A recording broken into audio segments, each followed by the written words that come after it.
Hello, amazing Power Course members. I wanted to share a couple tips that I have kind of picked up along the way when it comes to TradingView. TradingView is the biggest learning curve for me, and there was a couple things that I have learned that have really helped. So I'm going to share my screen here.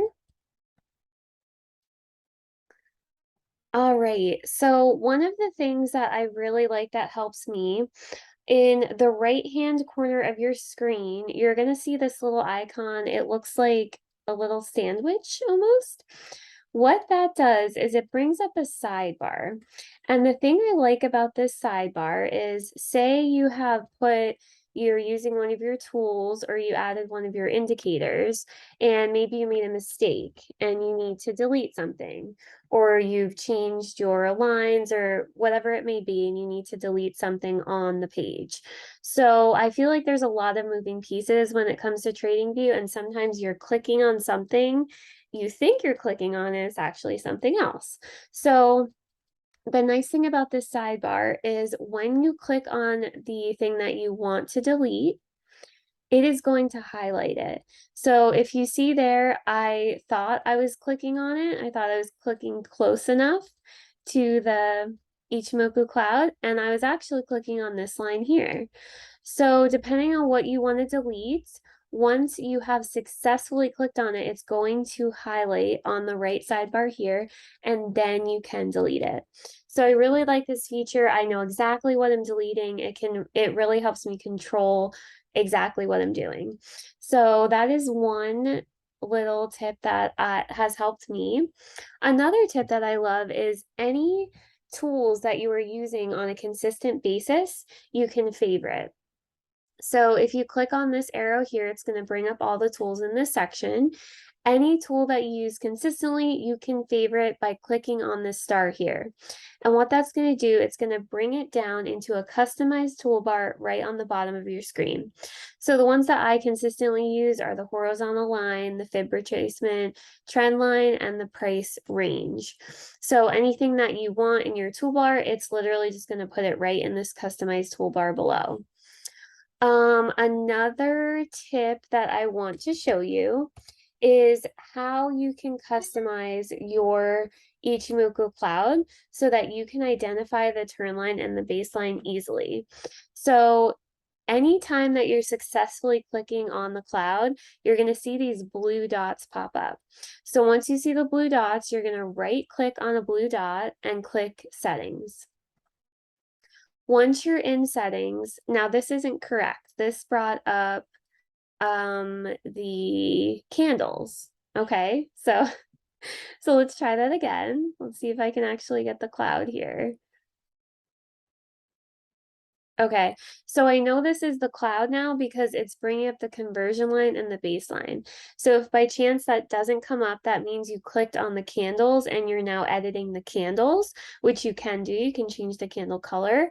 But if by chance you clicked on the wrong thing, and if I would have used my technique, I would have known I clicked on the wrong thing. But just go, you can close it out, click on the cloud, and then it's going to bring this up. So you can pick the color of your conversion or your turn line and the color of your baseline and also the thickness of both lines. Your conversion line is going to be the thinner line. So it's up to you if you want it very, very thin. You can pick the thickness of that and the color. Same with the baseline. Thickness and color, your baseline is going to be thicker. Once you have picked what you want, how you want this to, and you can take the lagging line out. You don't need that. If you use the lagging line, by all means, it's a lot of lines. So I personally just like the conversion line and the baseline. So you do have the option to take out a line. Once you've decided on your customized settings, you're going to go down to this drop down arrow here and click Save as Default. Then once you've done that, click OK. And every time you go into TradingView, it should come up how you have customized it. So that's a little tip there. And the last tip I want to share is with the Fibonacci. So one thing that when I first started using TradingView, I struggled so much in this is doing the duplicate Fibonacci for the profit taking. ideas. I would have a hard time dragging it up. I couldn't completely drag it up. It was dramatic. Okay. So I'm going to share a couple tips that I have learned that have really helped. So you can make your duplicate Fibonacci right next to it. In order to properly drag the duplicate Fibonacci, you're going to want to click the dotted line. So see how it's letting me drag it? If I click here, it's not going to let me drag it. You have to click on the dotted line in order to drag it. So you know how to successfully drag it. If you see here, it's not letting me.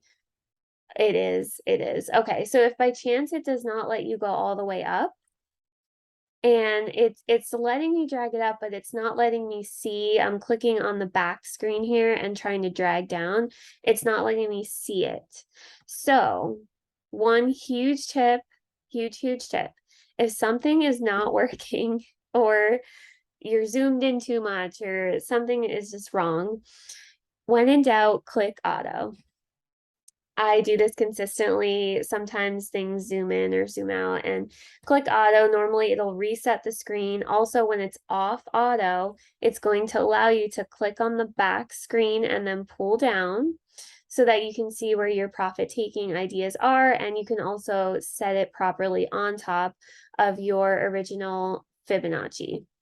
So, that is basically it. That's a couple tips. I hope this helps. I hope this helps. If you're a beginner, then you're going to be able to excel faster than me. I had to kind of, pick up these tips along the way. And I hope everyone has a beautiful day and happy investing. Bye.